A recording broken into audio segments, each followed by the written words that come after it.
I think reinforcement learning and DRL are still struggling. It's in game or planning problems where there's a sparse reward function, and Catan is an extreme form of that. Now, what is a conceptualization problem, and why do I think it's more fundamental than the frame problem?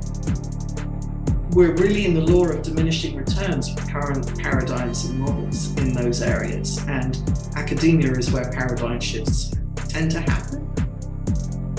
Hi everyone, welcome back to the Embodied AI podcast. This is part 2 of a double episode on linguistics and NLP. Today with me I have Alex Lascarides. Alex is a professor at the School of Informatics at the University of Edinburgh. She is also the director of the Institute for Language, Cognition and Computation there. Together with Nicholas Ascher, Alex created segmented discourse representation theory, which links quite nicely to the theme of the podcast. The idea behind the theory is that language is a bit like an action in the sense that it changes the state space of the world. And the implication here is that when agents do inference about the meaning of a sentence, they have to consider how the sentence could be interpreted in the most coherent way with respect to the previous things that were said. If that doesn't make any sense, don't worry, I'll ask Alex to explain it a bit further in a second.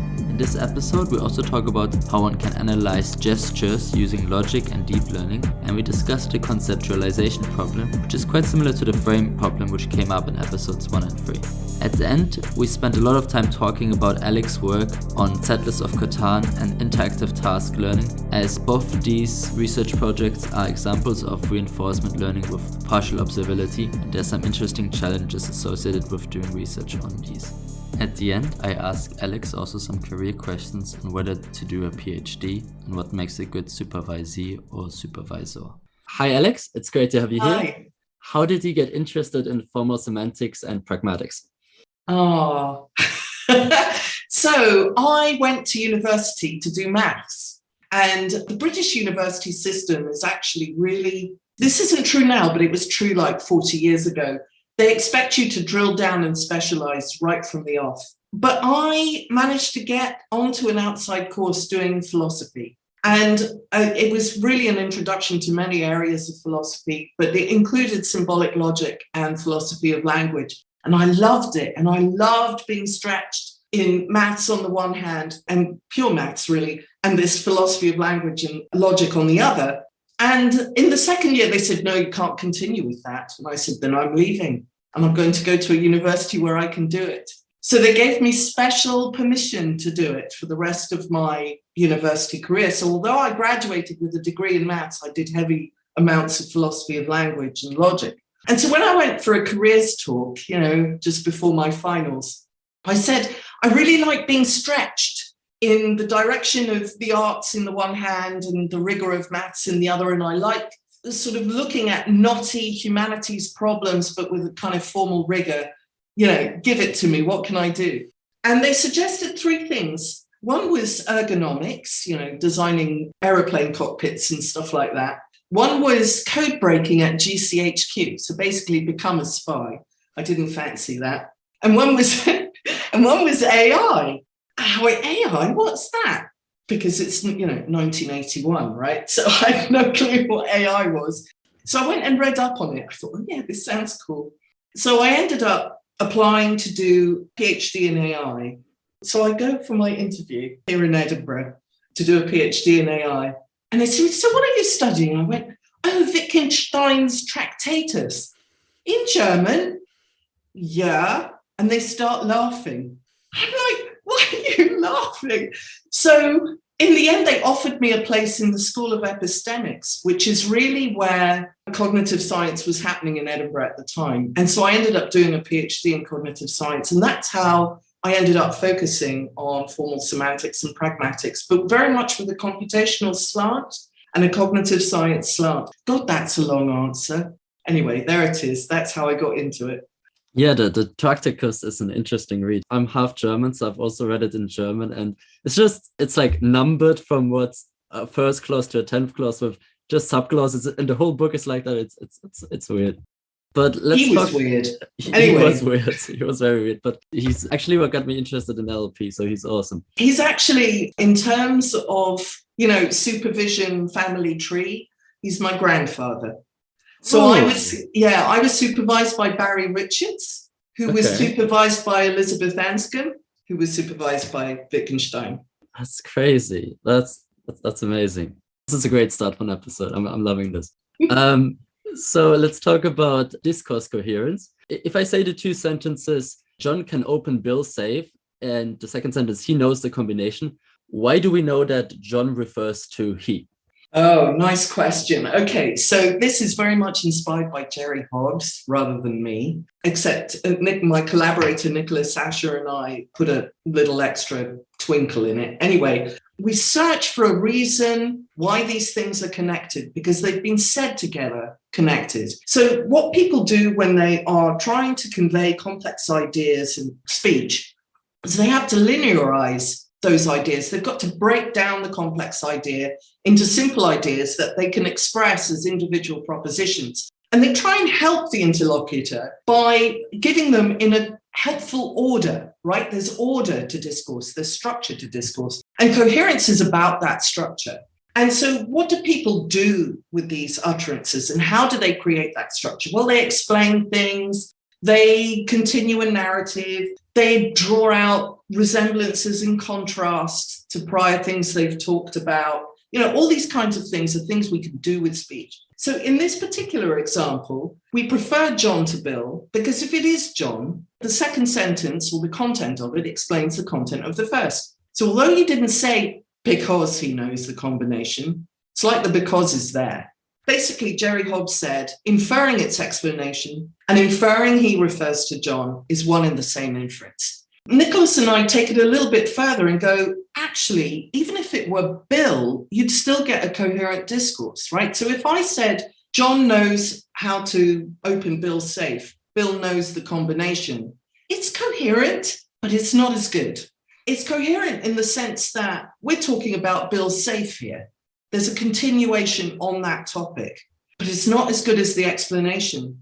It seems that we resolve pronouns, the antecedents to pronouns, in a way that the resulting interpretation maximizes the quality of the coherence. So coherence isn't a yes-no matter, it's on a spectrum. Things can be really coherent or only just coherent.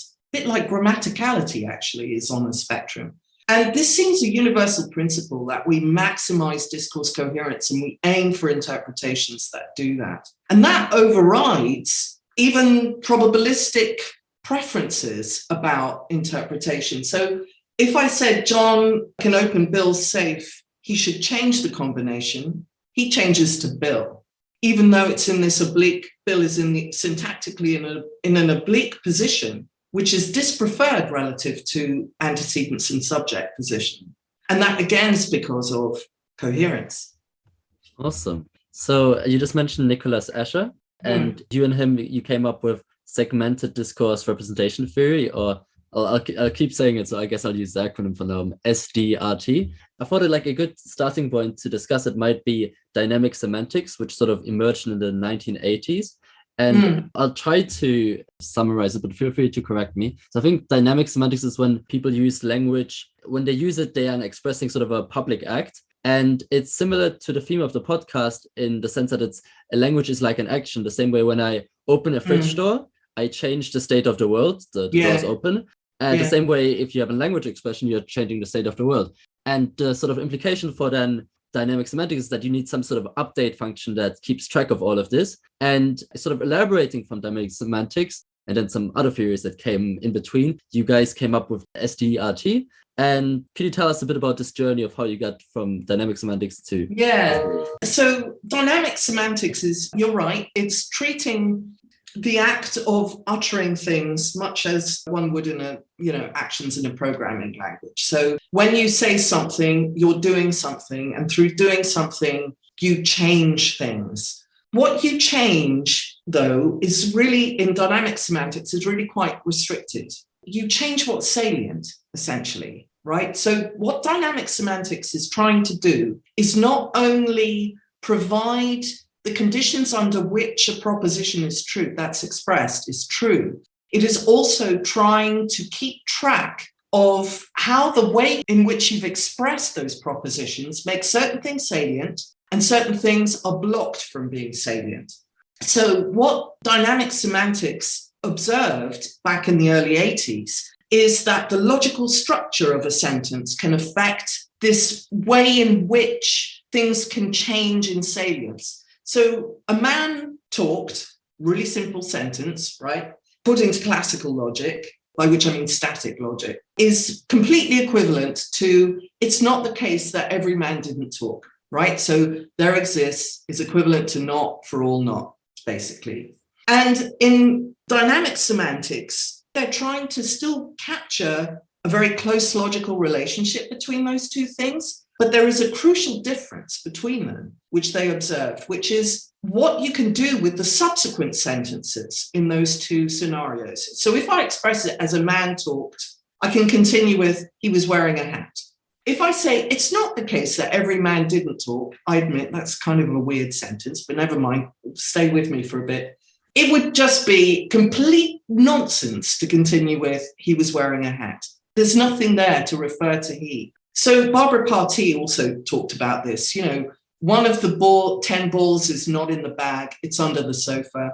That's fine. 9 of the 10 balls are in the bag, it's under the sofa. Crap. So dynamic semantics is there to capture, on the one hand, the logical relationships between those sentences. In other words, the possible worlds in which they are true are the same, while also keeping track of how salience changes as the discourse progresses, so that you can use that model of salience to predict what anaphors, which is words like pronouns, can refer back to. So that's where dynamic semantics was in the early 80s and why it was motivated. What we observed is that the logical structure of a sentence, it affects what's salient, but it both overgenerates and undergenerates what's salient. What also affects salience is what the kind of speech act you're performing. Are you elaborating the topic that you've already sort of introduced? Or are you now changing topic to a new thing? Are you drawing contrast between one thing and a prior thing? All of these things actually affect salience. And so we wanted to integrate together and study the interaction between words like not and every, these logical words that dynamic semantics had already been modeling, and discourse structure. You know, how do things change if what you're doing is explaining something versus narrating a story? And how does that change salience? So SDRT is really about modeling that interaction between coherence relations and what they do to salience, and the logical words and what they do to salience. All right. We've been using the word formal a lot, and I guess that relates to the idea that, as you mentioned earlier, using logic and chosen logic also for linguistics. And I guess that goes back to Frege and Russell. And related to them is this idea of compositionality, which I kind of mentioned a bit with Felix Hill this morning. So, I should mention. So this morning I was recording an episode with Felix Hill, and that episode will come out with this one. So my and Felix's intuition about compositionality was that you assume sort of a grounded language understanding that semantics and compositionality can really go together. And I was wondering where you stand on compositionality and where SDRT stands on that. Okay, so there's claims about compositionality at many levels, right? So there's, first of all, what's formal semantics doing? Well, it's converting natural language signals into unambiguous formal squiggles, as I call it, right? You know, you have some formal language, object language with maybe a proof theory, but certainly a model theoretic interpretation going with it. So there's compositionality potentially in two places. There's compositionality in the interpretation of the formal language, which is the language in which you express your semantic representations of the natural language signals. SDRT is compositional in that respect. And then there's these Frege style claims about compositionality of natural languages, right? Where the meaning of a natural language expression is the function of the meanings of its parts and the way they're put together. So this is a claim that's been around since the 19th century. And I think it's surprisingly true in many respects, but not completely true. So, you know, a natural language signal, let's suppose for the purposes of this thought experiment, most natural language signals exhibit syntactic ambiguity. But let's suppose we're dealing with one where we've resolved that syntactic ambiguity. So we know it's syntactic analysis. You can build up a representation of the meaning of that sentence from that syntax. But, and this is a huge but, That syntactic representation, I believe, will be underspecified. In other words, the best you can do compositionally using Frege's principle of compositionality is construct a partial description of the logical form of the sentence as the speaker intended it. And there's many reasons for that.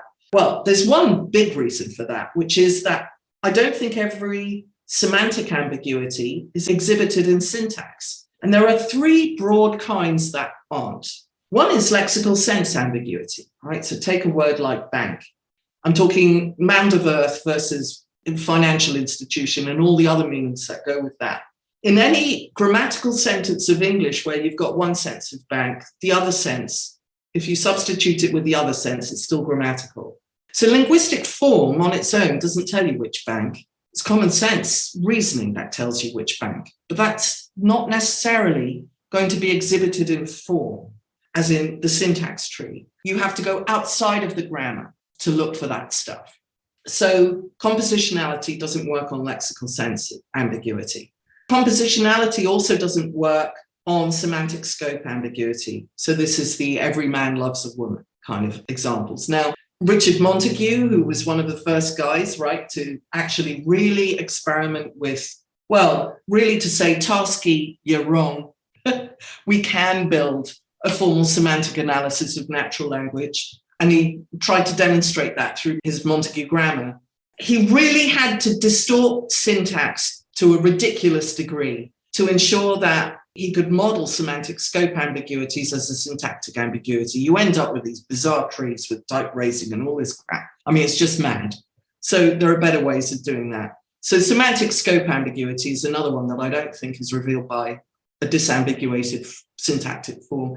And the final one is anaphoric dependencies, which is, my area of interest. That includes presuppositions and so on. Those things, as you're constructing a logical form, by which I mean a formal expression which you can reason with and apply model theory to, those aspects of meaning are not compositionally constructed, but there's loads that is. So that's my take on it.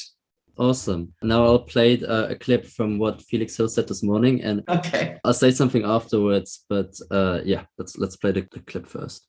Right. And and I suppose the controversial thing I'll say is I think we should take a lot from cognitive science and more cognitive linguistics, and we should take a lot more than we should take from theoretical linguistics or linguistics that's not empirical in some way. But that's very controversial. So I'm saying that as a sort of spicy take that people can disagree with. Right. So I'm not trying to, straw woman you as a purely theoretical researcher, because I know you've also done some empirical work, but I was just kind of wondering that, let's say I'm a deep learning researcher and I'm thinking, why do I need formal semantic tools and logic? How can it help me in generating AI? And why is that more important than empirical data? Oh, I think they're both very important. I won't address Felix's thing about cognitive science head on. But what I will look at is, the current hot thing in computational linguistics, which is large language models, right? They say it's inspired by Wittgenstein, but really it's not. You know a word by the context it keeps, which is a misrepresentation of what he meant. Anyway, let's not go there. They're essentially modeling lexical semantics and lexical relationships through large language models. That's great, except why on earth would you do that for closed class words, for which we've got perfectly good interpretations already for things like every, all but one, not. I mean, I challenge a pure language model to model inferences, relationships between John owns a car and John doesn't own a car in that way. So where I think this work needs to go is that open class words, things like dog and cat and car, you can generate a logical form for that using parsing, standard parsing techniques. But when it comes to actually modeling inference you can perform with that, you need a much, much better model theoretic interpretation than just this notion of satisfaction. Actually, what you need, instead of taking the classical representation of a predicate symbol like dog to be a set of individuals in your model, it needs to be a probability distribution over those individuals, which you can get from language models. So you'll know that if it's a dog, it's an animal through language models and things like that. At least it'll be soft inference, right? So what you end up with then, with this logical form you get, is deterministic meanings for right arrow, for all, there exists. But what you're actually modeling is a probability distribution over models. And you're assigning a probability to whether a specific model satisfies a logical form rather than a yes or no answer. Because you've got to use empirical data to decide on the denotations of those open class words. But the closed class words, the logical words, we should use formal semantics. It is so much better than anything else for those. So I think we need to combine them. Yeah, I think I'm not really an expert, but I think what a lot of people working with these language models would probably say that the model is so good because we sort of leave it on its own. So trying to like build little architectures for specific logical words might be quite difficult. I was wondering whether you have maybe some intuition on how to maybe implement that. I'm working on it at the moment, but not with language models, actually with vision, right? So I'm trying to use perception of pixels, basically, to learn denotations of linguistic categories, color categories in particular, and shape categories. I don't really have direct experience of using large language models yet, although that is kind of on the future agenda. I want to combine the vector representations you get from vision and the deep learning you do for mapping words of English to denotations in the visual scene with language models, but I'm not there yet. But what we have done is we've basically developed a model where you do exploit both the classical truth functions of generalized quantifiers and these vision models that you're in fact learning online. In this paper, it's being published in NACL this year, so it's not out yet. It's coming out next month. No, July, 2 months. Anyway, we've essentially combined them so that the agent is learning color and shape, the denotation, how to recognize color and shape terms, even when the noun phrase in the thing is complex, like I'm in shape world, right? So I've got green squares and red circles and purple triangles.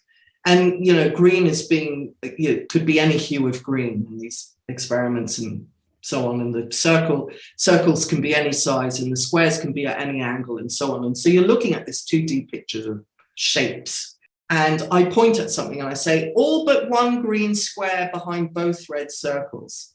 We're using the formal semantics of all but one and both to infer things about red circles, even though I'm not pointing at them, through inference that I can do with my existing beliefs about open class terms and the truth functions of those logical words. I can make a guess as to which exactly two things in this scene are red circles.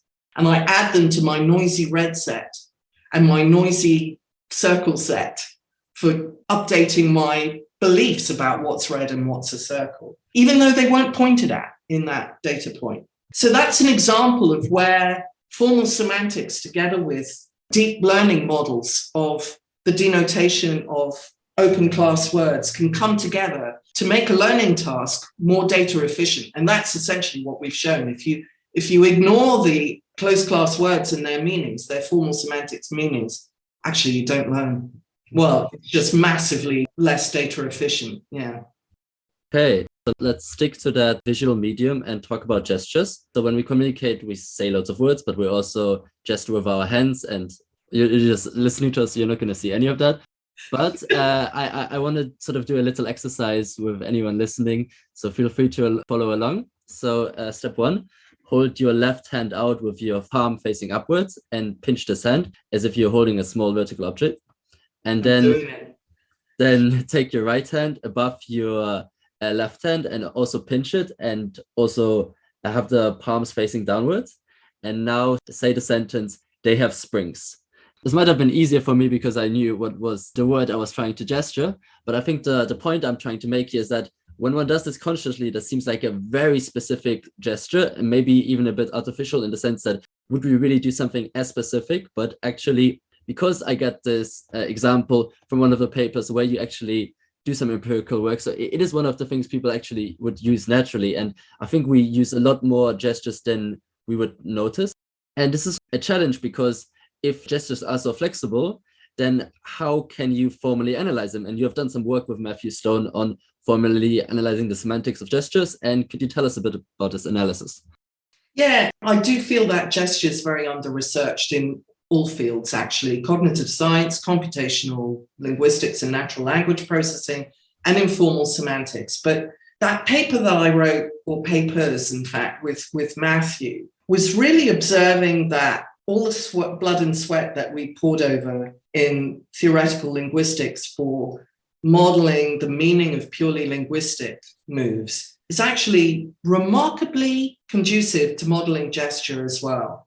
So this whole thing started actually not with they have springs, but with the observation that certain gestures, and by this I mean, we were restricting the analysis to improvised and spontaneous gestures, not emblems like thumbs up or scuba diving, that okay, thing. Thumbs up actually in scuba diving means something completely different from other contexts, but never mind. We're not looking at the conventional mappings from hand gestures, but the ones that just happen improvised spontaneously in conversation. And particularly iconic, we looked at dialectic moves as well, but we were very interested in iconic ones. So these are gestures that are improvised, spontaneous, and the physical form of the gesture somehow resembles its intended meaning. And the whole thing started because we were looking at examples on YouTube, actually. We were scraping YouTube for this stuff. And what we noticed is that on many occasions, these gestures actually introduced an entirely new proposition to the discourse that's an inherent part of its meaning and is coherently related to the speech that's being said at the same time as the gesture. Now, with they have springs, where you did what you did, right? The left hand is directly below the right hand, and the form is resembling holding something. You're essentially saying the springs are in a vertical position, right? They're laid out vertically.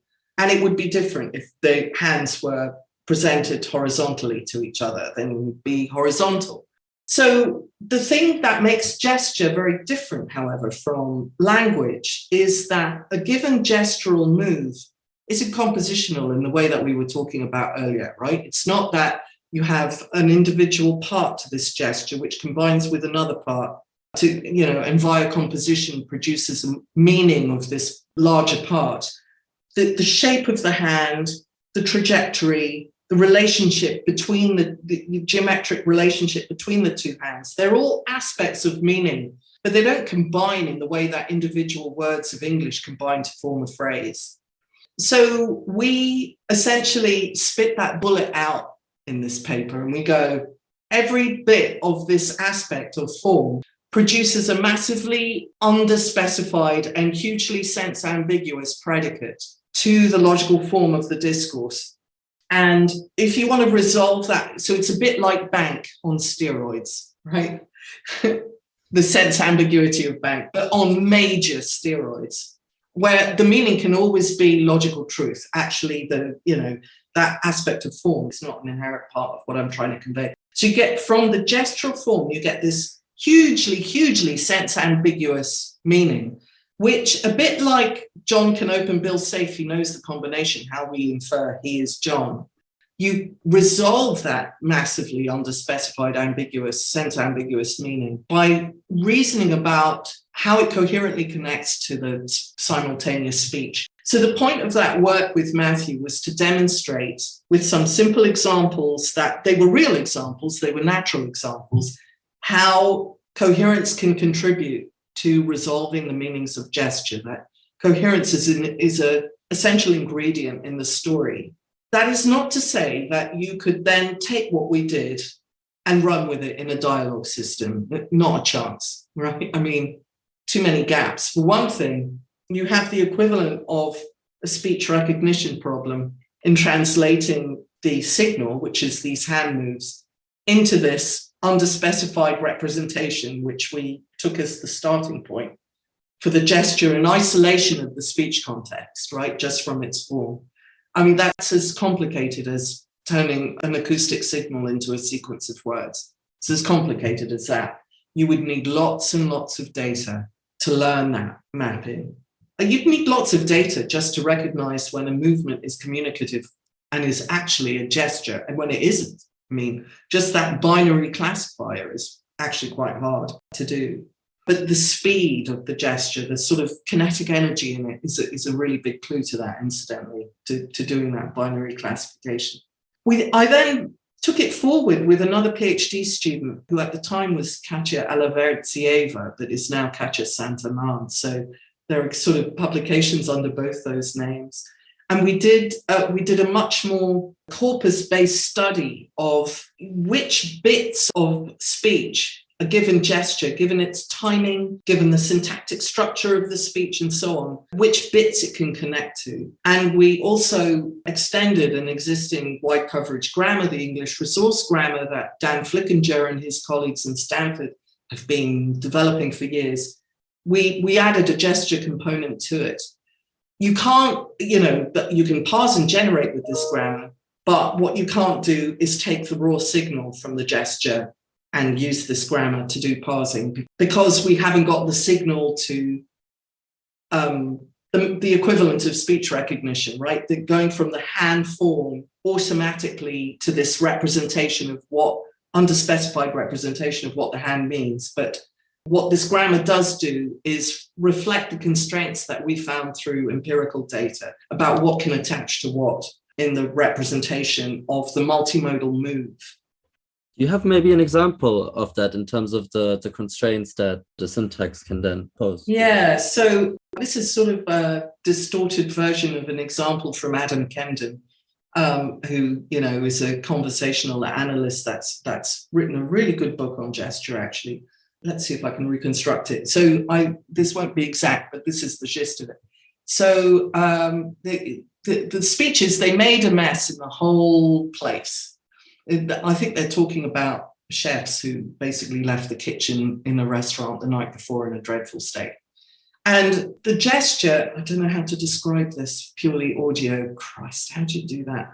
So the gesture, the hands start together, one on top of the other, and they move apart. So it's open palm, both hands are open palm and together, and they stay open palm and they move apart. And it's like you are conveying the whole world. So it's a bit like if you know charades, where you want to do the whole thing and you do this movement, it's this emblem for, I'm doing the whole thing, right? Top gun. I'm not going to do top and gun. I'm going to do the whole thing. It's like that move. And the claim is it represents the exhaustiveness of the mess. And intuitively, yes, it does. What's interesting about that example is that gesture could have been temporarily aligned with any part of that verb phrase, and it would still mean that. So it could have gone on the pre-head modifiers of making, on the post-head modifiers, on anywhere in the verb phrase, it could go. It still means exhaustive. But if it was on the subject noun phrase, so they, and then the gesture finishes, made a mess in the whole place, you're not talking about the exhaustiveness of the mess anymore. You are talking about they. You are essentially setting up a referent for they in the space, in the gestural space in front of your torso. So this dividing line between the subject noun phrase and the verb phrase is real. This isn't just time, because, the verb phrase could be really, really long with loads of pre-head modifiers, which means with the gesture happening on like the first pre-head modifier, but really it is depicting the verb, right? And so it can be quite far away in time from the verb. But if you cross that boundary between the verb phrase and the subject, all bets are off. It can't mean that verb anymore. So that's an example of what we found. And you might ask, well, why would it be temporally misaligned at all? And that's because of what's in focus, right? So we express focus in speech through vocal stress. And the gesture, the kinetics of the gesture go with vocal stress. In fact, if you try and perform it any other way, it's like rubbing your tummy and tapping your head. You need advanced standards of hand-eye coordination to do it. It's like impossible. What you're depicting goes with stress, but if what your gesture is about is actually not part of the focal stress, it can be quite detached. from it in time, but you can't go across certain syntactic boundaries. This is the main tenet of Katch's thesis. For those listeners, myself included, who don't know what the vocal stress is, could you remind us again? So vocal stress is it's about F frequency. So just to give an example, Mark Steedman example, who did Anna marry? Anna married Stanley. Stanley gets the vocal stress, and it's like you say it louder. And in fact, the whole tune is leading up to Stanley. If the question was, who did Stanley marry? Then Anna married Stanley would be a really shit answer, right? It would be Anna married Stanley. The focal stress would be on Anna. So gestures go with that in terms of timing. All right. So earlier you mentioned that, well, if one wanted to implement this in a model that should classify gestures, that'd be really difficult because you need a lot of data. You might need, well, gesture data with language data aligned. You mentioned also some other challenges with that. I was wondering whether you maybe, besides all the challenges, you have some maybe ideas of what could be potential solution to those challenges, or what would you recommend someone who's thinking about starting a project now on creating such a classifier? What should they focus on? What might be useful to think about? Given the paucity of annotated data, multimodal data, where the gestures are annotated, I mean, there are corpora that exist that have labeled gestures quite coarse-grained, and they are aligned with transcribed speech. So there were 2 large EU projects that produced this kind of data in multi-party conversation, very carefully collected, very carefully annotated. But I don't think it's enough data to really do supervised learning of this.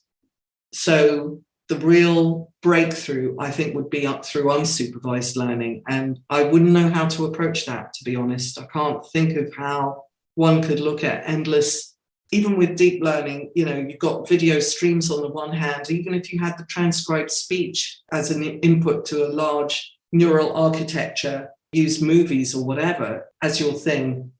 I just wouldn't know how to do it in an unsupervised way. In a supervised way, well, you can use, standard methods, right? It's a classification task at the end of the day, and you just use standard models for that. But I just don't think there's enough labeled data. And as a PhD student, you should never do a task where you will have to label your own data, because you'll then spend your entire PhD time doing that. So we avoid it. Yeah, get some young, innocent undergraduate master students do all the annotation there. Well, yeah, exactly. I've been seeing this on Twitter a lot recently, some models from DeepMind about like Flamingo and Chinchilla, which have, I think they're unsupervised and they have image input, and then they can describe that quite well. And that seemed quite like a breakthrough.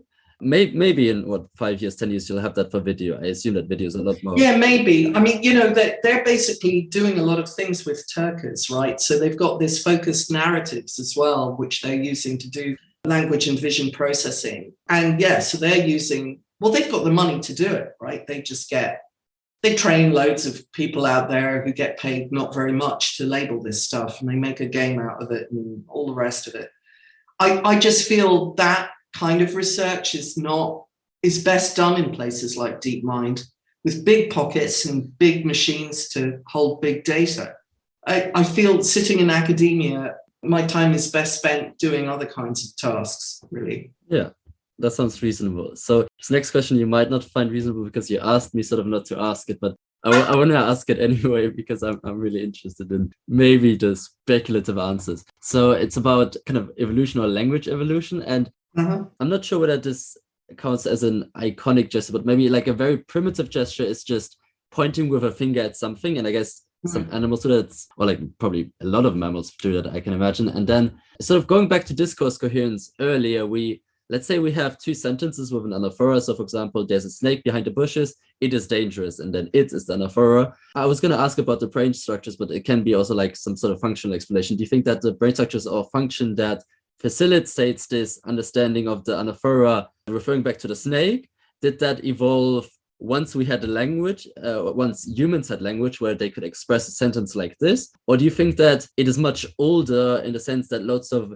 animals might have this referential ability to refer back to something, and then language only exploited this structure that was there already in the first place? To be honest, I have no idea. But what I think is, possible within the animal kingdom, certainly with chimps, is to point at something and express it's dangerous. And when you point with your index finger, there's huge ambiguity as to what you're pointing at, right? So you could be pointing at a bush, the snake's not visible. And I don't know what chimps do to warn other chimps of danger.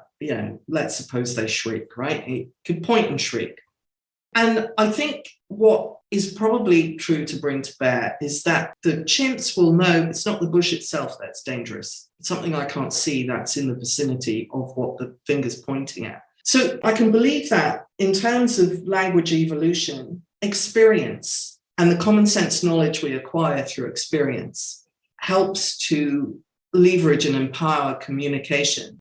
But I think that what makes humans really distinct from other animals is this thing we started with at the start, which is the ability to express complex ideas by linearizing them into simple ideas and then expressing them as a sequence. I don't know if there's anyone in the animal kingdom other than humans that can do that. But this is not my area at all. But when we look at the work of the language evolution people here, Simon Kirby and his group, he never looks at pronouns, he never looks at anaphora, right? It's about the development of the common language. And there is work where they design models that show why ambiguity might surface in a language and why actually, against all surface intuitions, at least, first thoughts, it's useful and efficient for ambiguity to surface in a language. But that's not the same thing as referring back to something. And certainly not the same thing as producing a discourse of any length, where you've basically divvied up the idea, the complex idea you want to express into simpler ideas. And you're not even expressing explicitly the connection between those simpler ideas. You're leaving it to the interlocutor to infer them. That seems to be a uniquely human thing, but exploiting common sense real-world knowledge. And I do think that animals can exploit common sense real-world knowledge in the way they communicate what they want to communicate. Yeah, I'd buy into that. So we just talked about gestures, which are non-verbal, and we linked that to your work about coherence. And another important thing, which is important for coherence, which might also be non-verbals, are sort of non-linguistics events. And you wrote about this with Julie Hunter and Nicholas Escher in a paper called The Formal Semantics for Situated Conversation. And what are non-linguistic events, and how do they interact with discourse coherence? Yeah, so the reason we got into this is because Nicholas and I had this ERC project on Settlers of Catan. And, well, it wasn't on Settlers of Catan. It was entitled Strategic Conversation. What we said we were going to do is extend SDRT to handle non-cooperative conversation. And we thought Settlers of Catan would be a good domain for producing data that we could then study and inform the development of this theory. And so we collected this data of people playing Settlers of Catan. For those of you who don't know, it's a win-lose board game. It's a complex board game. And as part of that board game, you have to acquire resources so you can build stuff. And it's through building stuff that you get to 10 victory points and win the game. And by far the most efficient way of getting the resources you need is to negotiate trades with other players. And so there is this aspect of cooperativity, but non-cooperativity in those negotiations. And we wanted to study those negotiation dialogues. Anyway, so we collected people playing Settlers of Catan. We set up a league, and to get people with incentives to win as they go up the leagues and all this. And we had novice players, expert players, and all the rest. And we were recording the game states and the chat. They had to essentially negotiate trades through this written chat window. We didn't want to deal with speech for obvious reasons. But it meant that we could see when they're lying, we could see when they're concealing information, etc., as they go through these trades. And we annotated it with lots and lots of semantic information. Well, we didn't annotate it. That's the crucial thing. We actually got these nannies in Toulouse native English-speaking nannies. That's who we hired to do it. And because they weren't trained linguists, we didn't want to overload them with the stimuli. So we gave them the pure chat without the game states and gave them instructions and trained them, and they went and did this thing. On these, 60 games, there were, 3,000 dialogues or something. And I can't even remember how many dialogues, but it was a big task.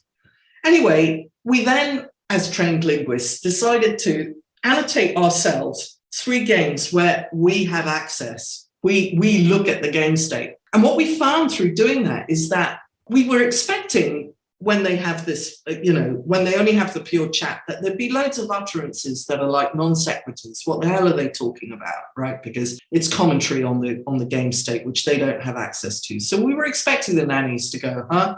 And we instructed them just to leave it out, just ignore it when this happens, right? When you can't understand what the meaning is.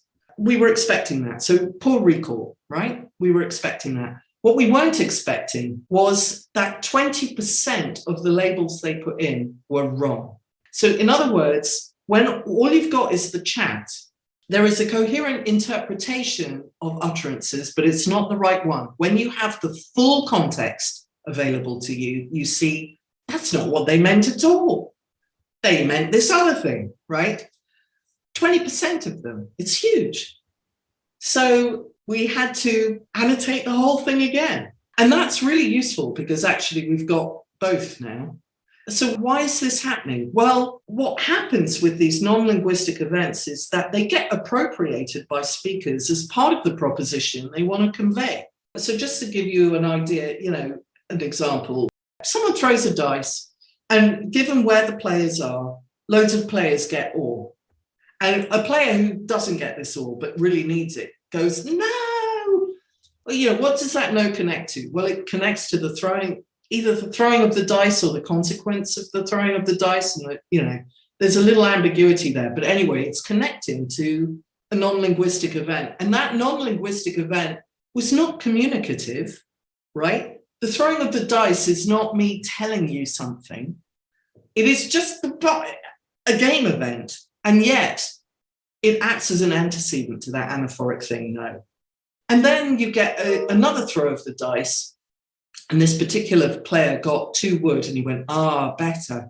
Now that better is even more complex because what's better than what, right? I mean, actually, you're there with that better. You can't possibly understand it unless you connect it to those 2 prior non-linguistic events. That's what's filling the arguments to the predicate symbol better, that relation better. They're very simple examples, but they're examples of where an event that is not communicative is actually part of the meaning that I am conveying with my speech. And so we decided to study that and extend SDRT to deal with it. And when you're dealing with it, what we found, the good thing about having this corpus is we could look at the structures. And what we modeled as constraints on salience in purely linguistic discourse in SDRT, those constraints break down. But it's not a free-for-all, though. And so we had to redesign quite radically how SDRT works in these multimodal situations. God, that was a long answer. Anyway, there it is. Okay, that was a long answer, but I actually want an even longer answer because there's something before that I'll try to connect. So at the beginning of the paper, you have this example of a non-linguistic event, something like the 2 sentences. There are 2 people, I moved the table in the living room this morning, and then person 2 says, I had to buy some new paint. So that doesn't really make any sense. But then there's a non-linguistic events like there's a scratch on the wall and one of the people sort of nods to the scratch. Then that makes sense because that happened because of the moving the table. And the problem with this example in trying to study examples like this is you describe this sort of as the conceptualization problem. And it sort of links to a thing that keeps coming up in this podcast, which I'm happy that it's coming up, which is the frame problem. And actually, it's more fundamental than the frame problem, I think. Go ahead. Yeah. So the reason we were studying this non-linguistic stuff in Settlers of Catan is because the events were nicely conceptualized for us through the structure of the game and the rules of the game. When you go out in the wild and this stuff happens, as in your example, right? So you're not at the scratch on the wall. I was moving the table this morning, not at the scratch on the wall. I have to buy some new paint. There's a lot of inference going on about the event that is a part of the meaning you're trying to convey. And the scratch is a participant in that event. That event's not even visible anymore. It is the event of the table being the agent that scratches the wall. Not visible. What's visible is the consequences of it, right? So there's a conceptualization problem there. Now, what is a conceptualization problem, and why do I think it's more fundamental than the frame problem? The frame problem is typically defined in an existing and fixed vocabulary of fluence. And the frame problem is saying, when you perform an action, it's really hard to encode all the changes to all the values of all the fluence reliably. The vocabulary is fixed in the standard definition of the frame problem. That is not the case in these kinds of conversations. You don't know the predicate symbols you need to conceptualize the domain. And part of what you have to find out is through speech, work out what those predicate symbols are. What's the vocabulary of the predicate symbols that I need to make sense of this thing, let alone reasoning about the consequences of actions, which is a whole other story. So actually, it's in that sense more fundamental than the frame problem. If you want to reason about action, sure, the frame problem is a big part of it, but you've already solved one problem before you get to the frame problem, which is what's the set of fluence in my language? The conceptualization problem is that answering that question. What's the set of fluence? Yeah, it's sort of the problem of where are the boundaries between objects or words or semantically relevant units? Yeah, so, we're not working with pixels here. We perceive pixels, RGB values, but actually we're interpreting those RGB values, and how we interpret them depends on the fluence that we think are part of the possible interpretations. It's about, how do I want to put this? The frame problem assumes that the hypothesis space of states is fixed, and the problem is predicting what the next state's going to be when an action's performed.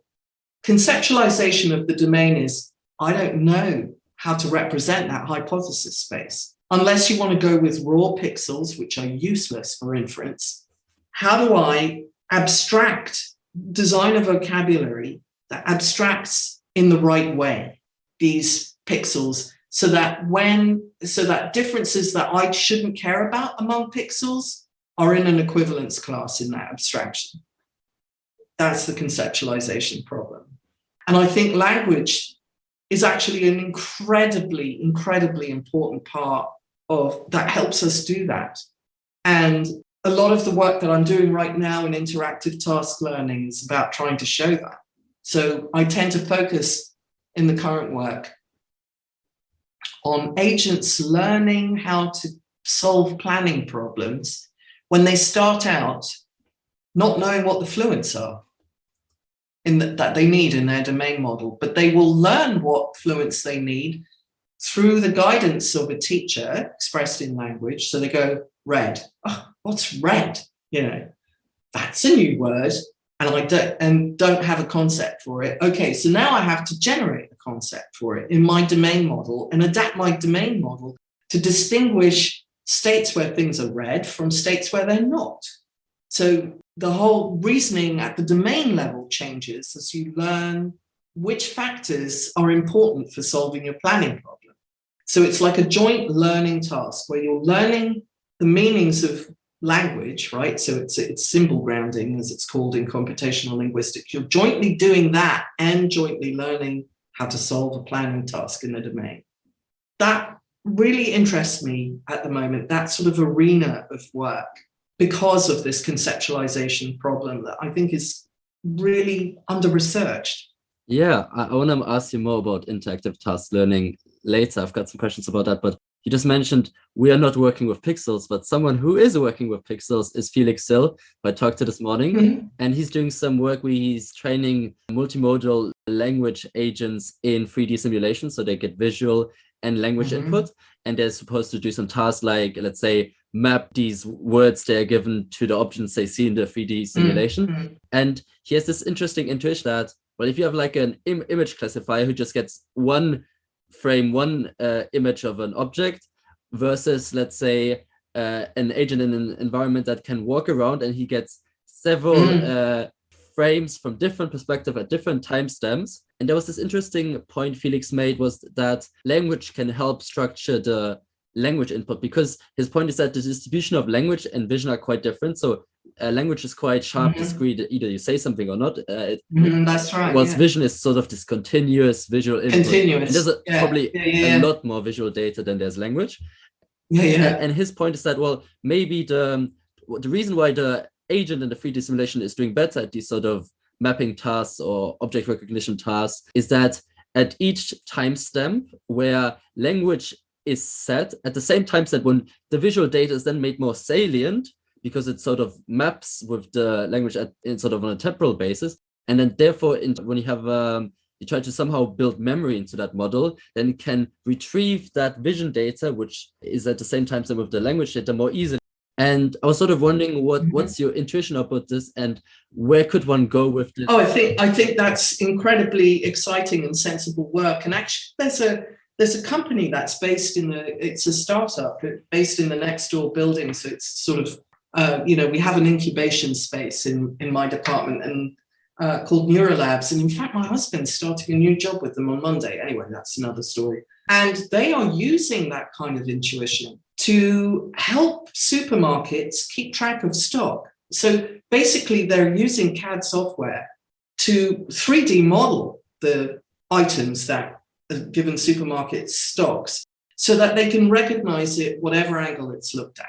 So they have relatively little language vision data.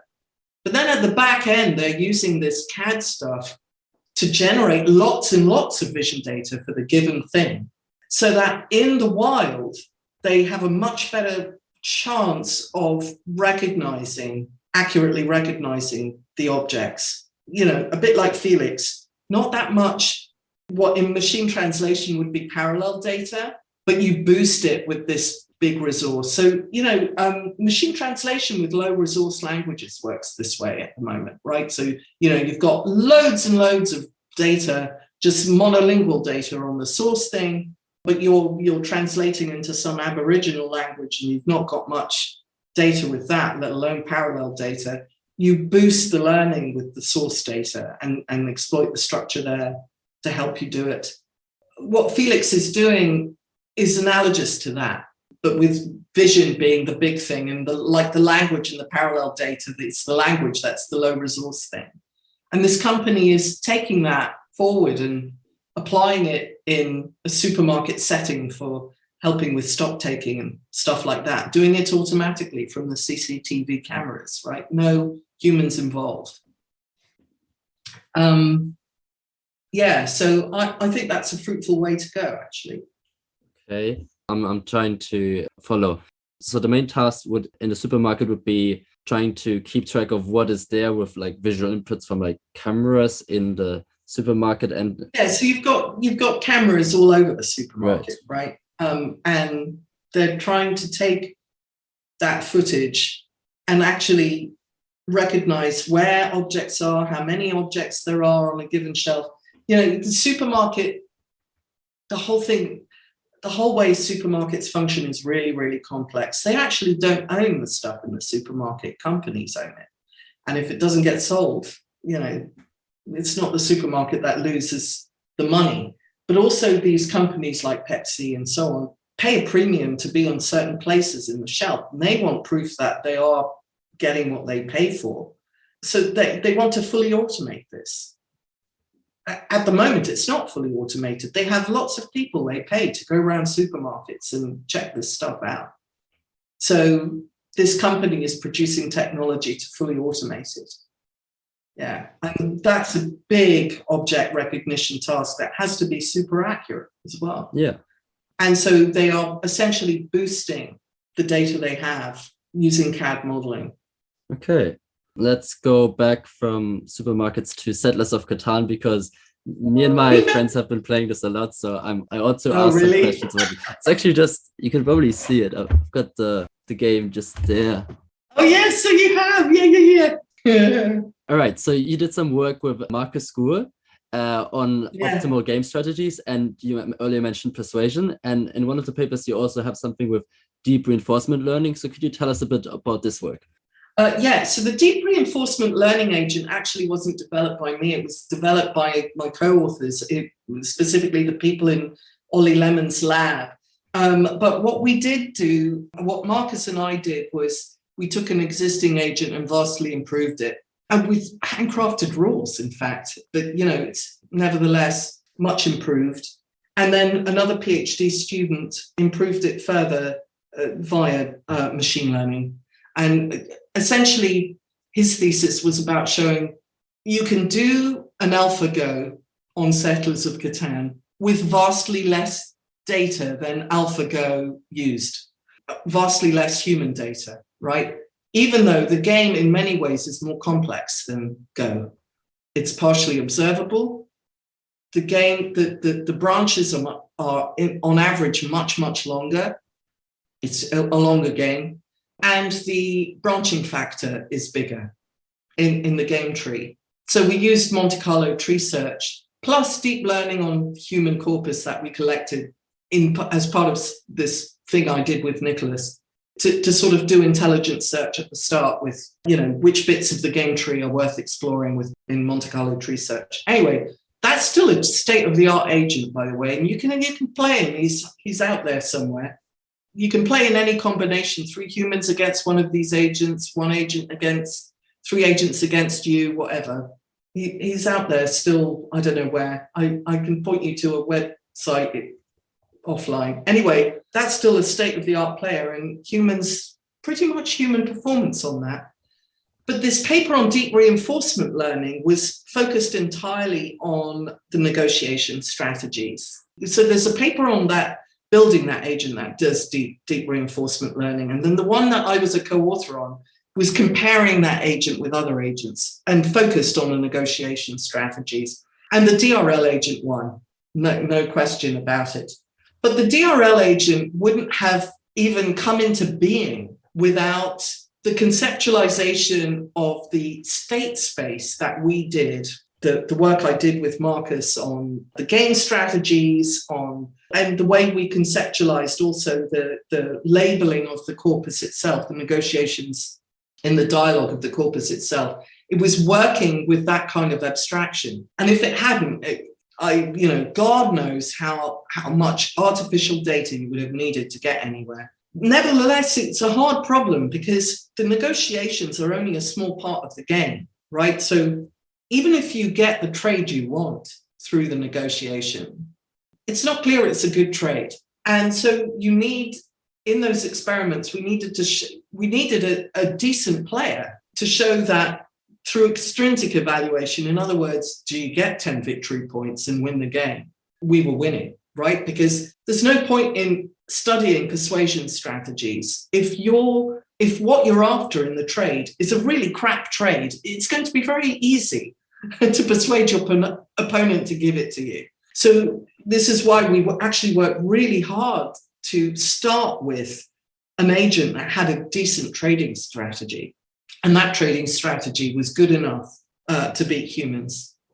Okay. You just mentioned at the beginning that has a really large tree and that there's a problem of computability because you can't just have a search function with all of the options. Maybe you can say a bit more about that, because that's quite like a classic problem in, AI with games, but generally AI. Oh, yeah, generally. I mean, this is where I think reinforcement learning and DRL are still struggling. It's in game or planning problems where there's a sparse reward function. And, Catan is an extreme form of that, where you're not going to get a 1 or a -1 or 0 for another 200 moves. It's a real problem. So what did we do? I'll tell you what the huge win was, which was an incredibly simple move. And this is with Mihai, well, this is why we used Monte Carlo tree search, first of all, was because you can go right to the end and back propagate back. in order to estimate what's your optimal next action. And you can do that as much as you have time and memory for. So you're not studying very much of the tree, right? In fact, very little of it, because you have to go right to the end. We chose to do that rather than approximate rewards for intermediate states, which is another thing you could do, but we didn't explore that. We actually went for observed rewards and then back propagated and relied on intelligent ways of pruning the search space fast. And there were two intelligent ways we did it. And the one that was the major win was we sampled from the event action type before we picked a sample of a token of that type. Now, what do I mean by that? So in Settlers of Catan, there are many kinds of things you can do with your turn. You can negotiate trades, and among trades, there are a gazillion trades you could go for, right? You've got a choice of 3 other players. You have choice 2 for 1, 3 for 1, which things you're giving away, which things you're getting in return, like millions, right? And that's before you even start with, how am I going to express this trade offer?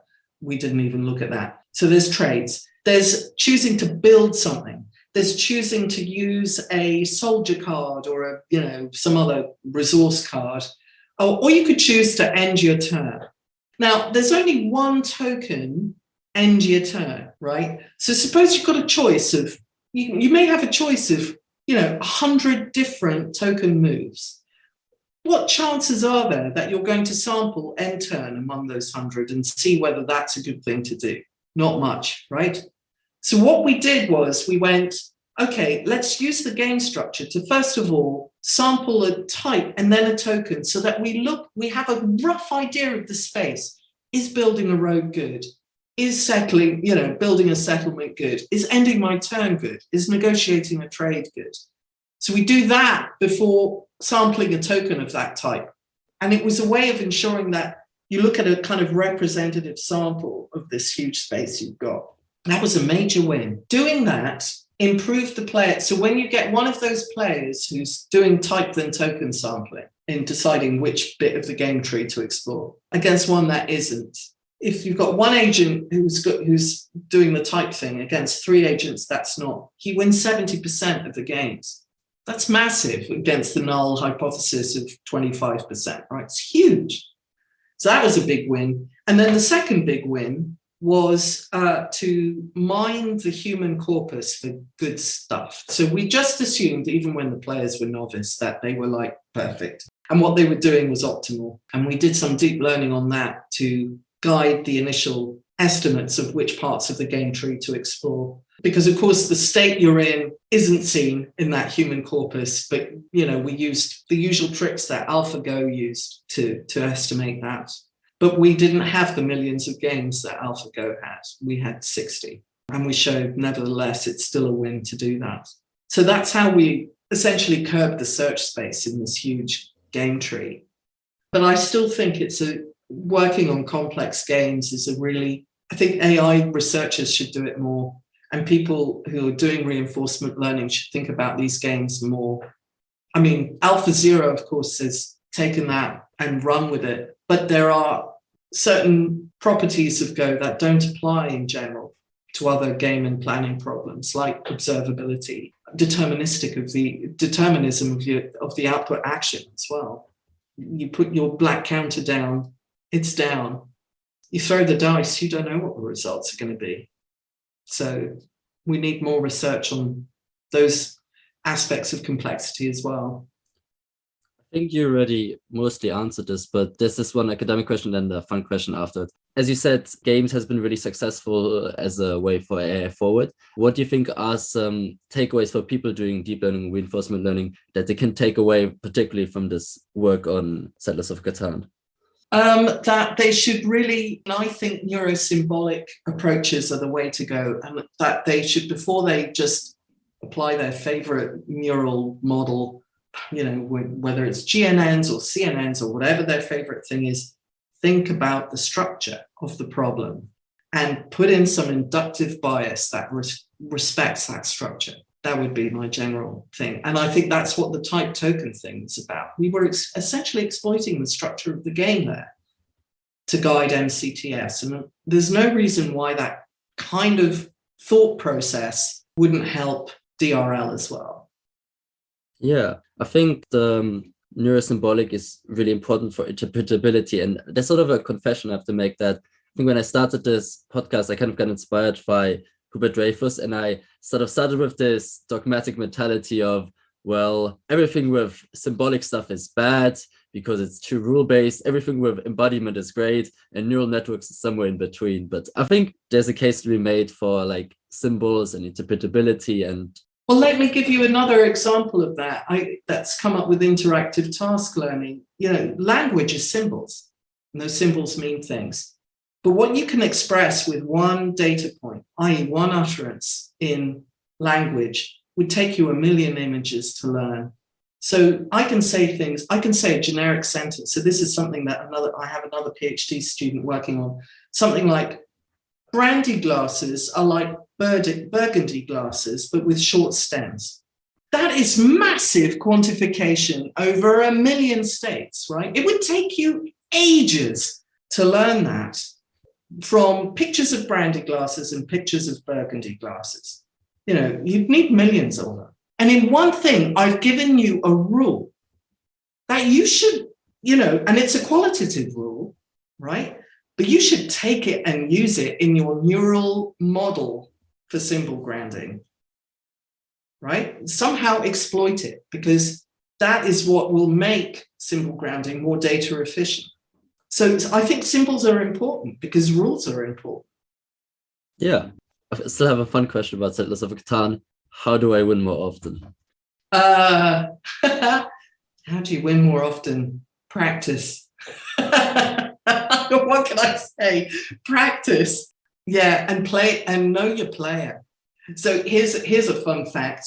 We did human experiments on persuasion, right? You know, testing novice players and expert players. I tell you, the novice players, you can't convince with persuasion. They won't take it. You know, if you offer them something that isn't their ideal, which is what we were doing in these experiments, they look at the game state, they say what they want, and then we offered them something else. And in some of the stimuli, we offer without persuasion, and in some we do. The novices, you can't persuade. And I think that's because they know they're in a non-cooperative game. And so they kind of default to assuming that, not to believe that the persuasion move you're giving them is actually in their interest. And they go, no. Whereas experts are quite gullible, actually. So the take home from that, and in that they were persuaded by persuasion. And there's a significant difference between moves that were accompanied with persuasion and those that weren't among the experts, but not the novices. Anyway, so you have to play the player. So it's a bit like poker in that way, but basically practice. And you have to understand different players play Catan for different reasons. So I wasn't part of this group, but Ollie Lemon and Verena and Johan Boss, when he was here, he's now in Groningen. Anyway, they used to meet up once a week and play Settlers. And Verena just did it, yeah, for the social aspects of it, to avoid a pregnant pause in conversation. But Johan used to get really mad at her. No, you've got to play to win. You know, he wanted real competition. And so when she did some stupid move, he'd get cross. So, yeah, you know, it depends what you're playing for. But I think if you're playing to win, practice and know your player. Yeah, I think I'm sort of similar in the sense that I get frustrated if people do like an altruistic move. I'm like, it's about winning. You can't do that. It's not about making friends. Stop making friends. I know. Johan was fun. We all teased him about it, actually. Yeah.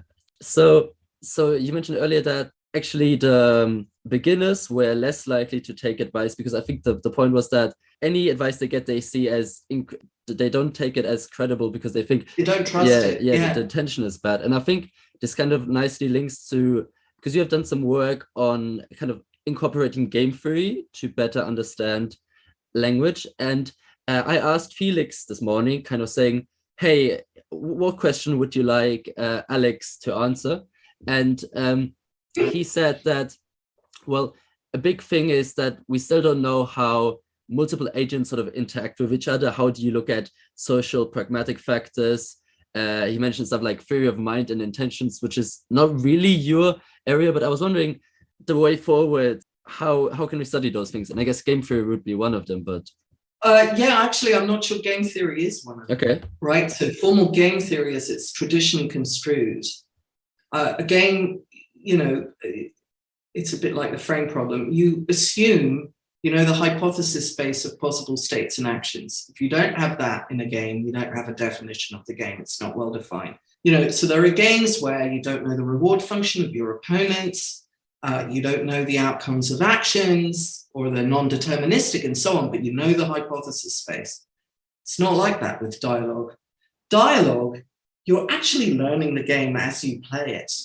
So we need a complete paradigm shift, because in game theory, if you've got two distinct games that have distinct in the sense that they have different hypothesis space, a different set of possible actions, or a different set of possible states, as far as formal game theory is concerned, they're not related. But actually, what humans do is much smarter than that. If you, in an utterance, you give me an utterance that's like, off my radar, I wasn't aware that was a possible move, I adapt my game and incorporate it in some clever way and recalibrate what might be optimal for me to do next. And it's actually in political debate, this is often how they're won, is that one player thinks they're playing a strictly smaller game than the other player is playing. And they essentially lead them into this little, comfortable place where the guy who's got the smaller representation thinks, I'm winning now. And then boom, out comes this move the other guy didn't know, finishes him off.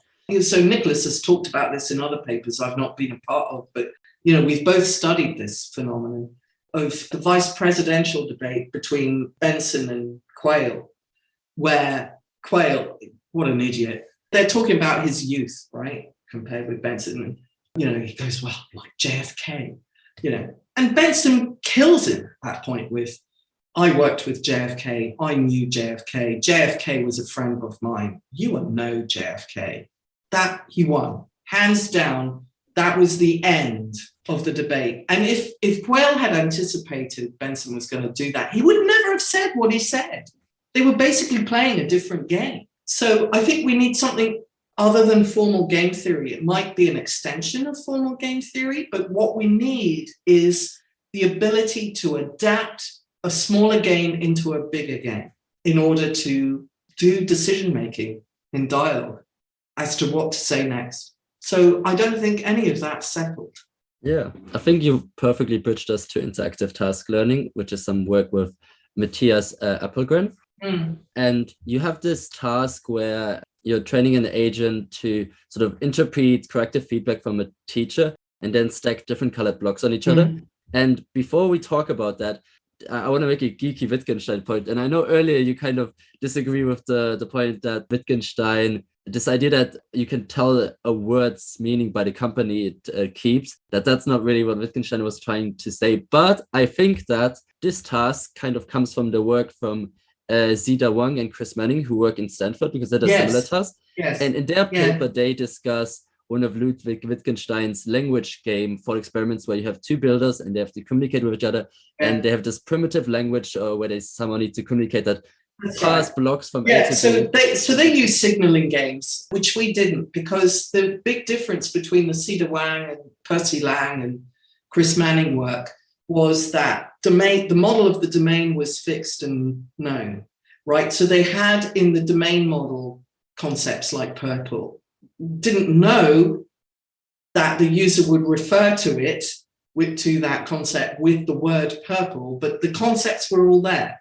And so their task was to learn mappings from the signal to the concepts in their domain model. And they use signaling games to do that.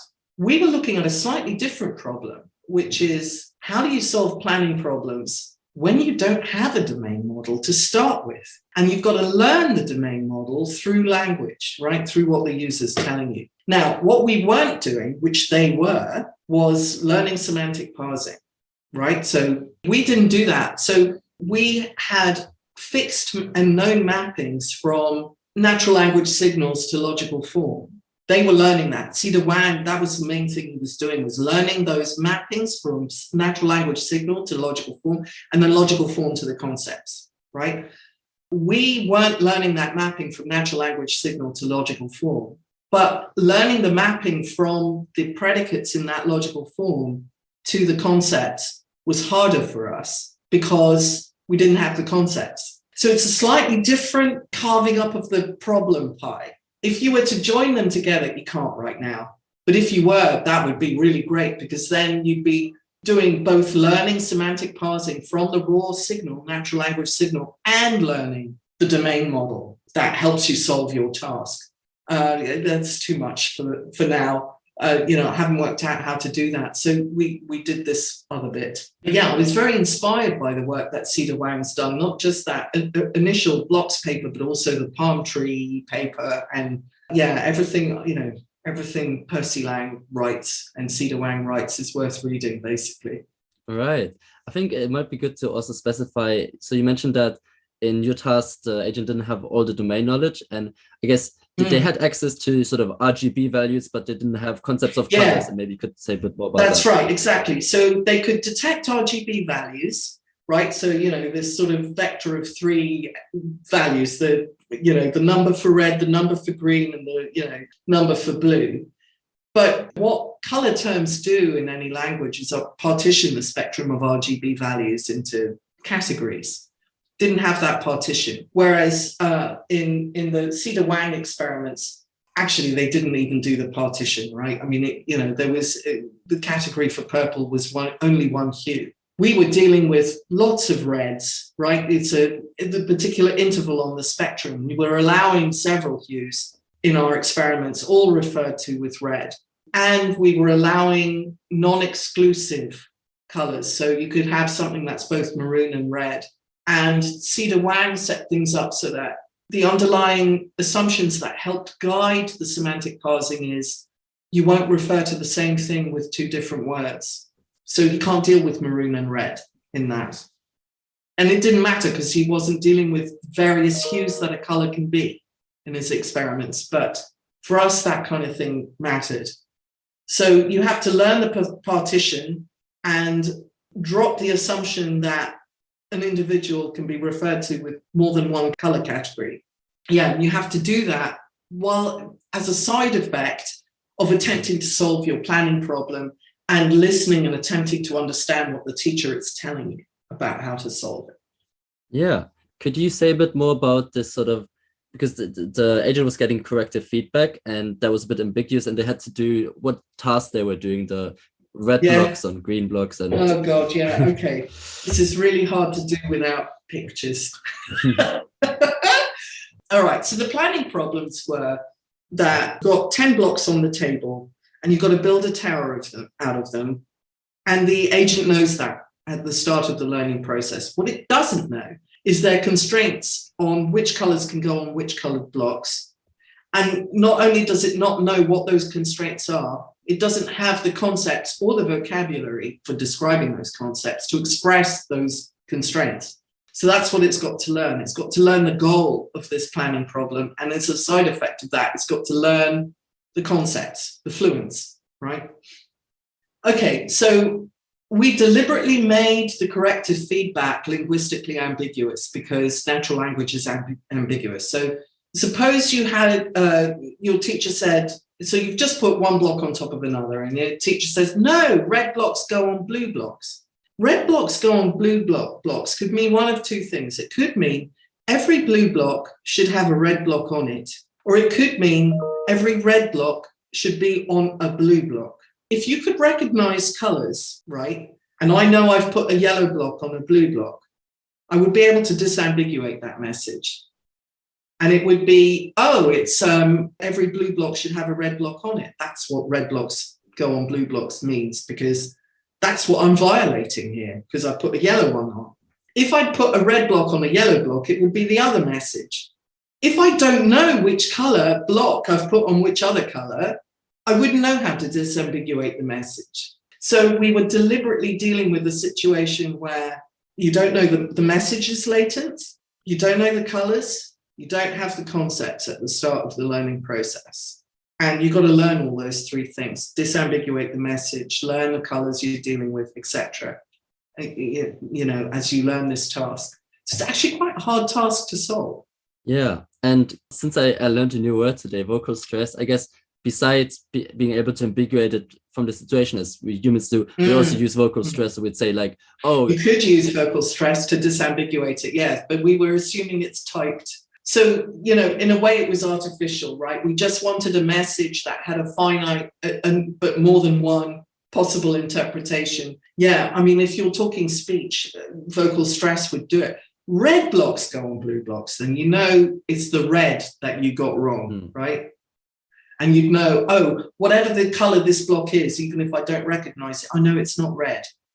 Red got, but whereas if you've gone, no, red blocks go on blue blocks, you'd know you've put a red block on a non-blue block. But let's assume the stress ain't there, right? So that the message is ambiguous, then you don't know, right? All right, let's keep with stress, but drop the vocal and talk about career and personal questions. So a big question for lots of graduates or students is to ask, should they go into academia or industry? And you have at Edinburgh a very successful NLP PhD program. So students, should they do a PhD, or if they do a PhD, should they afterwards stay in academia? What are the reasons for it? Well, first of all, they should know why they're doing a PhD. And there are many, many valid reasons why you might want to do a PhD. I just like this subject and I want to study it more. I want the trans skills that go with doing a PhD and the training that comes with it. I want to acquire those trans skills. So that's, being able to articulate hypothesis, design experiments for gathering evidence for or against that hypothesis, recognizing well-defined research agenda, a well-defined hypothesis, the general trans skills that go with it. Being able to communicate complex ideas to people, learning how to network with people I don't know, etc., etc. All those trans skills that go with doing a PhD might be the reason you want to do a PhD. So you've first got to have a very clear understanding about why you want to do it. And the reason you need a clear understanding as to why you want to do it is because it's a roller coaster ride. And it's like running a marathon. You could hit a brick wall. You better have the determination and resilience to get through that brick wall, metaphorically, right? And if you don't know why you're doing it and you sort of bumbled into it, you'll come a cropper because it's tough. Or at least there are tough periods. And then there's periods of utter euphoria as well. But, it is a roller coaster. Research is a roller coaster, really. If you know why you did it, of course, that doesn't mean those same reasons are still valid by the end.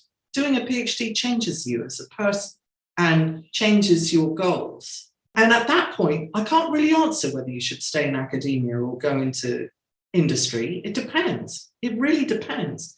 And it depends in part on what research you do. Now, I would have said 10 years ago, if you were in signal processing, as in speech processing, or in machine translation, don't do it in academia. Go to Google, where the big data is. I wouldn't say that now, because I think that we're really in the law of diminishing returns with the current paradigms and models in those areas. And academia is where paradigm shifts tend to happen. Although that's becoming less and less true, I have to say. There are research labs in the big companies that really do deep blue skies research, much more than when I graduated. So I think it's a harder call now as to where you go at the end of a career. But I think it depends on the subject of your research and indeed whether you want to do research, whether teaching is important to you, whether communicating your subject to complete novices is an important thing to you, whether money is important to you. I mean, you want money, don't stay in academia, at least not in the UK, right? Actually, not anywhere, really. Not in AI anyway. There are better ways. There are places you can make more money if you're an AI researcher or an NLP researcher. But money isn't everything. I love teaching. That's why I've stuck around in academia, because research is important to me, but I'd say teaching is equally important. I love doing it. So it's a very personal thing. I don't think I could I can give general advice. I would want to talk to a person and find out what makes them tick before giving them advice. But the good news is, if you're a trained researcher in AI or NLP, you have loads of choice at this point, and much, much more choice than I had when I graduated. On your point that the best thing you can probably do is talk to the people directly about their situation. With Felix, I was kind of talking about this point that scientists are quite open, always accessible. Even if they're really famous, they have time to talk to people. And I guess if people are thinking about a big decision like this, I bet they could email or get a Zoom call with even the person they might consider doing the PhD program with. So I guess that's a good thing to do. Yeah. So if you want to get on a PhD program, I mean, the advice I give is first of all, do your homework, right? So you need to pick the right place, and picking the right place involves identifying the right person for you who matches your interests, and then contact them directly and see if you click. And, so I always welcome, emails from potential applicants. I even read draft research proposals for some of them and give feedback on them that are thinking of applying to the Edinburgh program with me as potential supervisor. So conversation with a potential supervisor is critical, really, because it's extremely competitive, really, really competitive to get on a program like ours. We take, 1 in 15.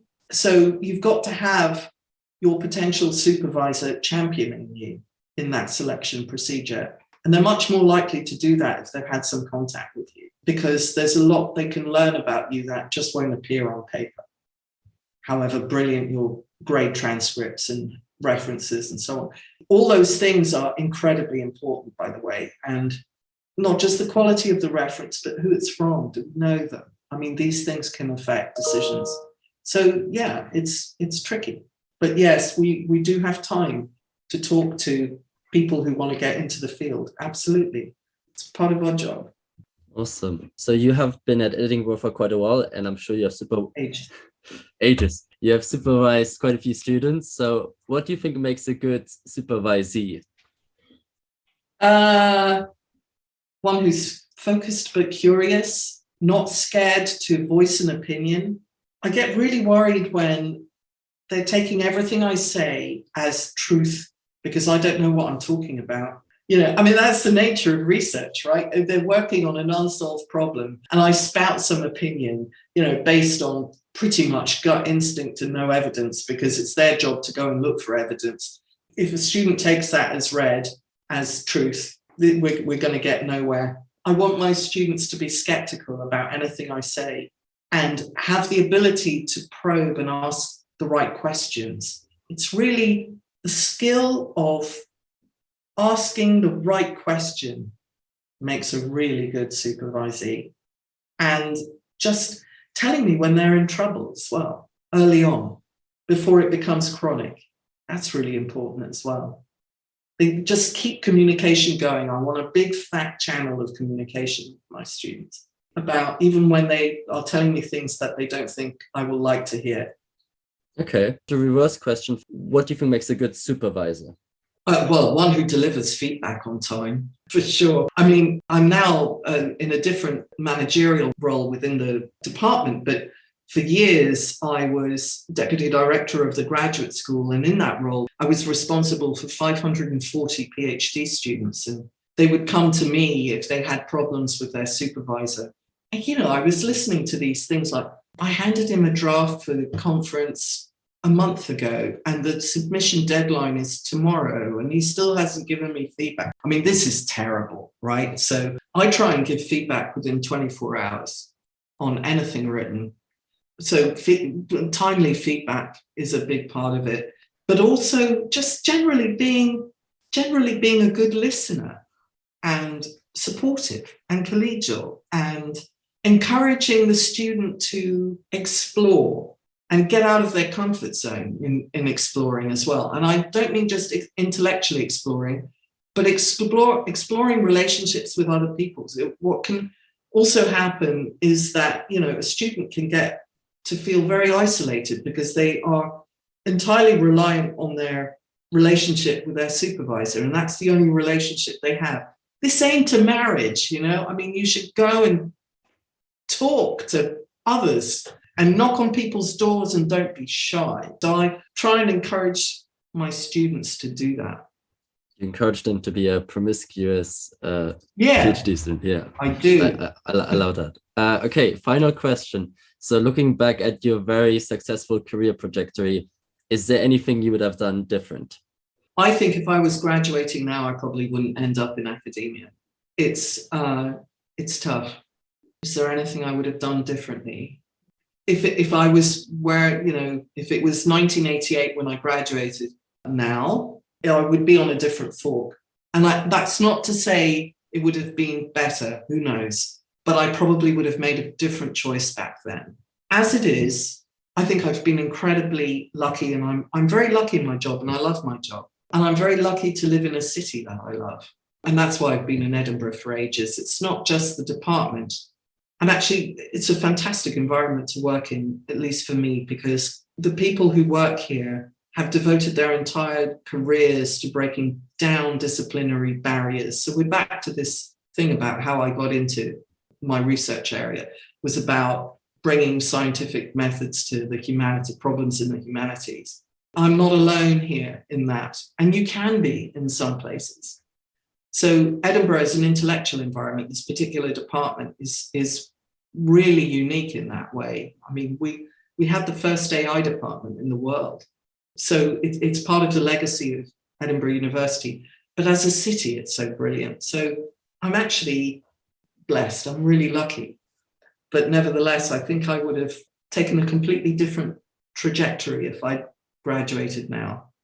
I like that in the last episode I published with Mark Spurek from Edinburgh. I asked him, what is his favorite thing about Edinburgh? I feel like I didn't ask you this question, but we end up with the same answer, that Edinburgh is great. But thank you, Alex, for your time. This has been really fun. And thank you. Yeah, thank you very much. All right. See you soon. See you soon. I hope you enjoyed this episode and all the episodes so far.